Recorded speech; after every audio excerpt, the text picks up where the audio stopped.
na kung si Dominic Roque ba ay kasama ko ba yan before no mga kasagsagan yung mga kasikatan pa namin, na si Dominic Roque ay kasama ba namin yan sa Big Pabi? Yes, the answer is big yes.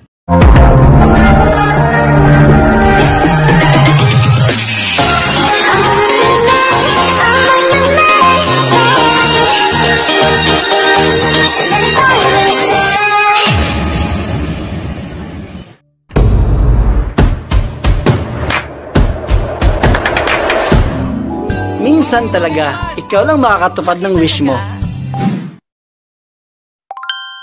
What's up guys? Welcome back to my channel. So today ay Wednesday Santo today. And sorry mga lalabs na it's been a long time na hindi ako nakagawa ng vlog. It's been 1 month na sobrang na busy ako dahil ngayon meron akong contract sa Jelly Casino na naka-exclusive contract ako ngayon. So medyo talagang busy ako ngayon at yun na, marami pa akong ginagawa ngayon may ginagawa din akong film ngayon. So sobrang talagang it's been isang buwan na talaga na hindi ako nakagawa ng vlog. So yun mga lalabs, so our vlog for today is about Dominic Roque. So yun, Actually, marami ang mga nagtatanong sa akin na kung si Dominic Roque ba ay kasama ko ba yan before no mga kasagsagan yung mga kasikatan pa namin, na si Dominic Roque ay kasama ba namin yan sa Big Pabi? Yes, the answer is big yes. Ayan. Way back 2013 yan. Si Dominic Roque ay ang pangatlong Vic Pabi model endorser. Ayan, Vic Pabi magazine endorser. Ayun. So naalala ko pa hanggang ngayon talagang pa rin nasa utak ko pa rin ang mga pangyayari dati. Ayan. At alam nyo ba na si Dominic Roque, siyempre 13 years ago, hindi pa yan mayaman si Dominic Roque. Yan. Yan siya, pabuking yan siya dati. Ayan. So marami rin mga natatanong sa akin kung si Dominic Roque ay natikman ba ni Big Pabi. Oo naman. Diyos ko. Si Big Pabi ba ba? Palalampasin niya yung mga ganyang eksena? Siyempre. Oo, natuksak ni Big Pabi yan. Diyos ko. Alam nyo, lahat ng mga video ni Big Pabi, lahat ng mga model ni Big Pabi, kilala ko. Bakit? Number one, Big Pabi endorser din ako. Ayan. Second, no mga kasagsagan na parang nakuha ng yung taste ko ni Big Pabi na, uy, ang galing mo naman mamili ng ng lalaki. Pwede bang ikaw na sa akin? Ang laki na sinasahod, actually hindi sa pagmamayabang. Ang laki na sinasahod ko dati kay Big Pabi. Oo, malaki talaga. Kasi aside from commission, kasi di ba dati 2017 ako ang nagsusupply ng mga model ni Big Pabi. Totoo yun talaga, walang halong biro, walang halong, alam mo yun, totoo talaga. So yun, kaya lahat ng mga ni Big Pabi, kilala ko talaga. Kasi ako nagiging Big Pabi endorser ako 2016 ako eh. So yun, nung sabi ni Big Pabi na, sige, pwede bang ikaw nilang sa akin, isa ka sa mga sa akin magsusupply. Ayan. Kaya ang dami ko talagang model talaga na binigay talaga sa kanya talaga. Walang halong biro talaga. So yun, balik tayo kay Dominic Roque no. So yun. Alam niyo ba na si Dominic Roque ay nakasama ko yun, nagpa-booking kami. Totoo talaga, walang halong biro talaga. So yun, may nag-booking sa amin, taga Ortigas. Yun, ang singil sa kanya 20,000 yung siningil sa yung sa akin 10,000 sa akin eh. Kay Dominic Roque 20,000 ang basta yun ang alam ko ha.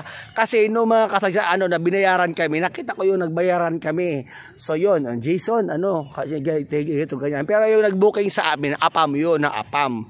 Yun, binooking kami ng APAM. So talagang alam ko talaga. And today, Kita mo naman, 'di ba? Kita niyo naman, 'di ba, nung yung hiwalayan nila ng kanyang girlfriend, 'di ba? Na ano ba ang dahilan kung bakit sila naghihiwalay ng kanyang girlfriend? 'Di ba? Dahil sa mga bakla niya. Dahil si Dominic Roque, ang daming bakla yan. Maraming mga sponsor yan. Totoo talaga yan. Walang halong biro yan. And hindi nyo alam na 2 beses kaming nagkasama ni Dominic Roque dati na na-booking kami. 2 beses yun. Yung isa sa Pampanga. Ayan. So yun. So until now, nagpapabuking pa rin naman yan si Dominic Roque talaga. Nagpapabuking naman talaga yan. At alam nyo bang si Dominic Roque ay dax yan? Ay dako talaga, maano ka talaga. Pag makita mo yung kanyang pag makita mo yung kanyang, alam mo yun, yung ang kanyang kargada talaga, masasabi mo talagang, panalo to si Dominic Roque talaga.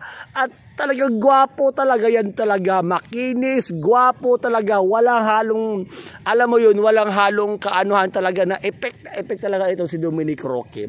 Ayan. Dati payat, ano pa yung si Dominic Roque, hindi pa yan yung katawan niya dati na ngayon na medyo malaman-laman siya.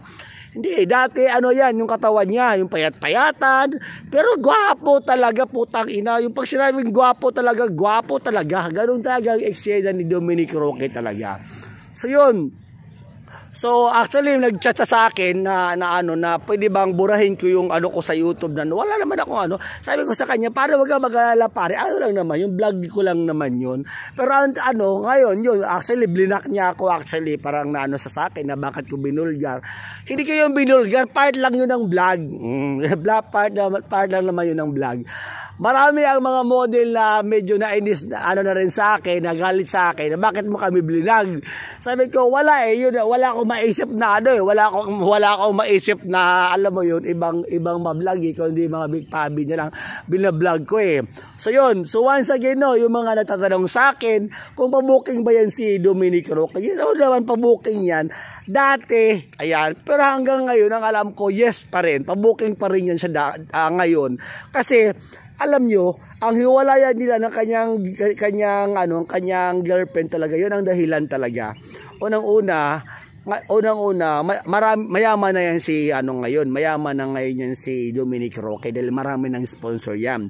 Unang-una, yung naling sa kanya, yung may-ari ng Itbulaga. Ayan, yung mga halusos, ayan, yung doon, yan, sponsor niya yan. Alam ko yan. Ako pa ba, isa din akong harbatera. Alam ko yung mga ganyang eksena. So yun mga lalabs tsaka yun, hindi ko na pala tatasin itong vlog ko yun. Tinanong ko lang yung mga kasagutan ninyo kung dax ba itong si Dominic Roque. Nako, hindi lang dax, super dax pa yan si Dominic Roque.